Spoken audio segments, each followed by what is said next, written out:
gives us part 3 of the Constitution gave us 6 fundamental rights, and these are the right to equality, right to freedom, right against exploitation, right to freedom of religion, cultural and educational rights, and right to constitutional remedies. Amazing. Okay, so these are a few rights. For example, your Article 12, it defines what a state. Your Article 14 talks about right to equality, like how everybody is equal before the law. But simultaneously, Article 15, it states a right to equality with certain exception, which gives the government the power to, have reservation. That is, people who are less unfortunate, probably due to their caste, because of their physical abilities, because of their gender. So such people, they can be given a privilege that is mentioned under Article 15. Article 17, for example, talks about untouchability. Article 19 talks about freedom of speech and expression. Article 20 talks about 20 and 22 talk about wrongful detention. Article 21, it talks about right to life and how it is important that right to life doesn't mean mere existence. Okay, right to life also includes right to live with dignity. मतलब mere animal existence से नहीं आपको जीना है. You have the right to live as a human being. How? I am entitled to cleaner air. I am entitled to clean water. So all these come under your Article 30, your Article 21. Article 21A talks about right to education. So education is the basic right of every Indian citizen. Then you have right to practice your religion, your right for religious minority to establish educational institutions to impart their education. So these are several basic rights which are given to every individual. Okay, if any of these rights are restricted or restrained under certain circumstances, then in that case you can file a writ petition. So only if one of your rights from Article 12 to Article 23 are not, Article 12 to Article 35, if any of these rights are violated, then in that case you can file a writ petition. Now, even though you are granted a right under Constitution of India as your fundamental right, in that case, what we can do is, these rights, they don't mean that there is an absolute right. Having a right means there will be rights with reasonable restrictions. Okay, so as time comes, you will come to know what are reasonable restrictions. For example, if you have the right to freedom of expression. Right to freedom of expression means I can talk whatever I want, I can talk whenever I want. But that doesn't mean that I can talk any nonsense about any person. Okay, so there has to be a limit. I will be allowed to express my thoughts, but so we proceed. She had about the call you. Ma'am, please adjust your mic. I think it's. Yeah, ma'am, the voice is cracking a bit.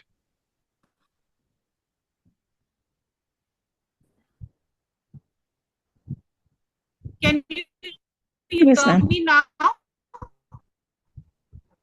Yes, Yes, ma'am. ma'am. Yes, ma'am. Yeah. So what do you?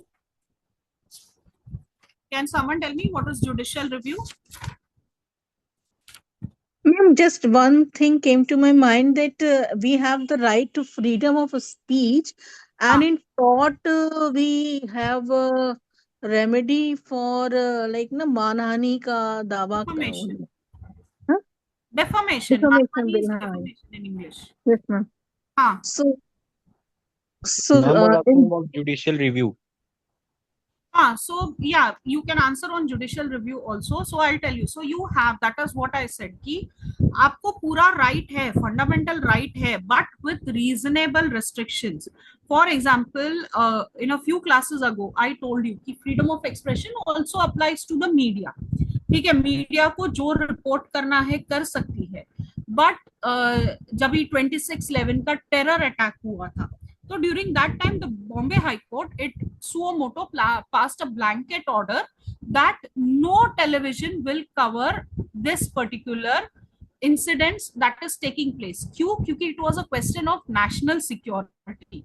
Okay. अगर आप बात करते हो freedom of expression की, you also have Article 21 which states that along with right to life, you have right to live with dignity.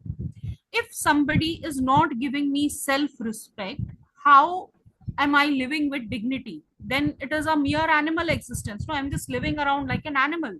Nobody is giving me basic dignity, basic self-respect. तो कोई दे नहीं रहा है. So therefore, Article 19 is applicable, but there is always a reasonable restriction, and यही reasonable restriction के अंदर आपका defamation आता है. Just because I have freedom of expression, does it give me the right to post inappropriate pictures of any celebrity or any person that I know? Morally, it would be wrong, right?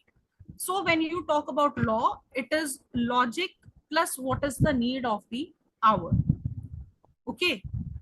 तो आप देखोगे तो article 14 and 15 भी बहुत clashing है, because whenever I have asked student to write about article 14, वो लोग article 14 का कुछ अलग ही इंटरप्रिटेशन निकालते हैं, article 15 is some other interpretation. There will be certain articles which may seem contradictory prima facie, but when you will understand the concept, and that's why yesterday I told you, if possible, read up the constitutional debates by H.M. Seeley. Okay, that will give you a clarity. It's a huge 11 or 12 volumes का book. Ma'am, you are expensive. No, it buys it. No page for this. It will change your way to law. Okay. The topic, can someone tell me about judicial word about terms? And what do these terms talk about?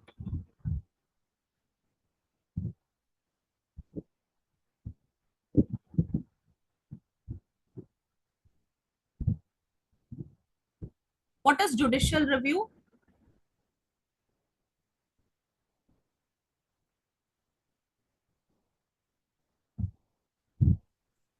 Ma'am, you have written the definition that it is a power of courts to examine the actions of the executive and legislative branches of government and determine whether those actions are consistent with the constitution and the laws of the country. Yeah, but can you give me your understanding? उसका मतलब क्या होता है? I know I have written the definition of all three.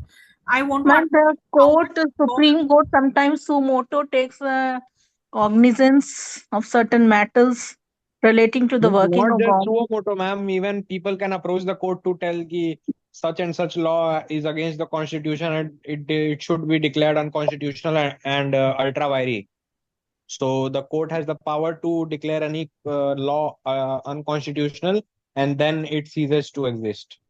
And this can be applied to even sections of certain act, as in even if certain act is there and only some part of that act is unconstitutional, only then that section of the act will be unconstitutional. Yeah. Repealed. Yes, ma'am. Yeah. So what you will And do is, sometimes government orders also been reviewed by the Supreme Court? Yes, government orders can also be reviewed by the Supreme Court if there is a fracture in the principles of natural justice. Okay. So when you talk about review of judicial review, the answer that I was looking for is judicial review is the concept which allows you to have writ of mandamus. Writ of mandamus is the concept wherein a writ is issued against a government department, that is the legislative or the executive. Okay. So judicial review is something that gives powers to the court to examine the actions of the executive and legislative branches, and it allows you to determine whether they are in constitution and the laws of the country. Now, in this process, through judiciary, it ensures that the executive and legislative, they do not exceed their powers or violate the constitutional principles. Okay. So, do you know what are the three pillars of democracy? I'm sure everybody knows what are the three pillars of democracy. Executive, legislative, and judiciary. Yes. And all three are parallel. Nobody is, not one person is dominant over the other. It is not that the judiciary is dominant or the legislative or the executive. All three are equal. All three function in different methods. Okay. Media today is also considered as a pillar, but media ko utna power nahi hai. Media doesn't have that power, or media is not taken that seriously. Now, when you talk about judicial review, it is definitely one of the basic principles on which constitution is based. Okay. It ensures that all executive orders, decisions made by public authorities, they conform to the constitutional framework. Okay. You primarily have it vested under Articles 32 and 226 in the Constitution of India. So why exactly are we talking about judicial review? आप कोई भी draft करते हो ना, especially when you are drafting now, when you are drafting writ and PIL, it is different from drafting a plaint or a arbitration petition or a motor vehicles act. Can you tell me why am I saying this? Why is drafting of writ different from drafting of a probably plaint or anything else, any other petition? Ma'am, two parties are not there in writ. Okay.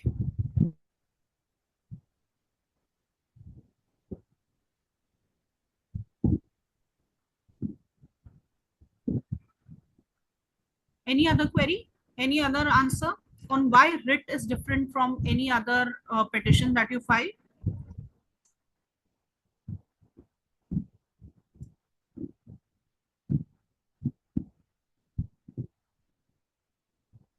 While we were talking about judicial review, when you file a writ petition, your main focus is on technicalities. When you file a normal petition, जैसे कि आपका plaint हो गया, complaint हो गया, या फिर जो भी है, आप टेक्निकलिटीज पे उतना ध्यान नहीं देते हो. Your first preference is always the facts of the case. In writ, facts come secondary. In writ, the law comes first. Okay. So therefore, you have to understand the concepts. It is important that even before you start drafting, you study your administrative law.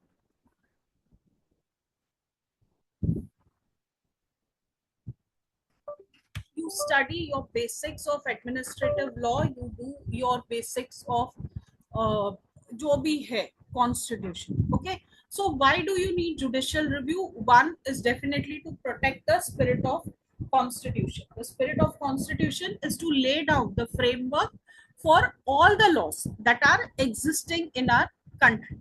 Second thing, you need judicial review to protect your fundamental rights, because ऐसा नहीं हो सकता ना कि it is the duty of the judiciary to ensure that the laws are implemented, and no law can be implemented if there is legislative which overtakes the power from the judiciary, or in case of executive which just totally ignores the directions of the judiciary and violates the fundamental rights of people. So judicial review is a very important tool to safeguard your fundamental rights. Check on excessive power. Nobody has the power to abuse the power or act beyond the constitutional limits. This balance of power, it ensures that no government becomes tyrannical and no government is going against the citizens and trying to abuse its power. Then you have to promote rule of law. So rule of law is promoted by adhering to the legal principle. There is fairness, equity, and justice. Okay. So how is it applied in India? Through Article 32 and 226. These are a few old cases. You have Kesavananda Bhati, which is an Indian case, which talks about judicial review. It's an essential